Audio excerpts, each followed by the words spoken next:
কারোর উপর রাগ করা মানে নিজে বিষ খেয়ে অন্যের মৃত্যু কামনা করা। অর্থাৎ আপনি কারোর উপর রাগ করেছেন মানে নিজের ক্ষতি করছেন। নিজেকে এমনভাবে প্রতিষ্ঠিত করুন যাতে করে একসময় যারা আপনাকে দেখতে পারতো না, যারা আপনাকে অবহেলা করত, তারা যেন আপনাকে অনলাইনে সার্চ করে।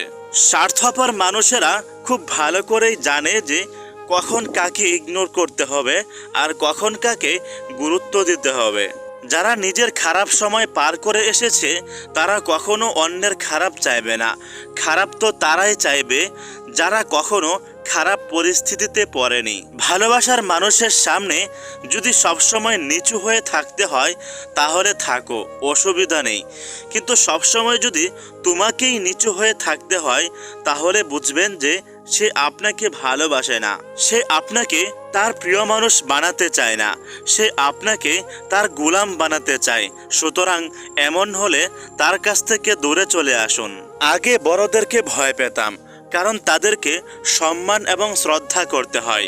আর এখন ছোটদেরকে ভয় পাই তাদের অভদ্রতা দেখে। আমরা কেন একা হয়ে যাই জানেন? আমরা একা হয়ে যাওয়ার জন্য আমরা নিজেরাই দায়ী।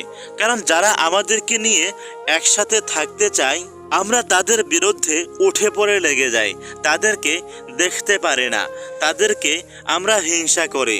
আর এই কারণেই তারা আমাদের জীবন থেকে চলে যায় আর আমরা একা হয়ে যাই। ভীতু মানুষেরা তাদের প্রকৃত মৃত্যুর আগে বহুবার মরে, কিন্তু সৎ এবং সাহসী মানুষেরা জীবনে একবারই মরে।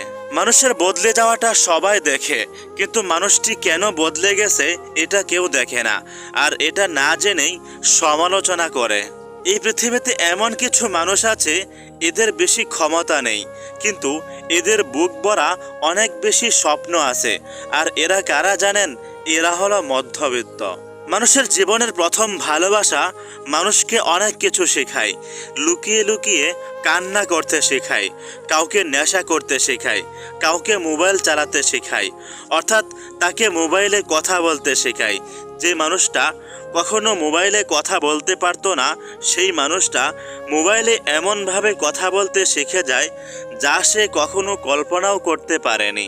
সম্পর্ক বলেন কিংবা প্রেম বলেন, যখন একজনের ভালোবাসার গভীরতা বেড়ে যায় তখন আরেকজনের অবহেলার মাত্রা বেড়ে যায়, আর এইভাবেই কিছু সম্পর্ক শেষ হয়ে যায়।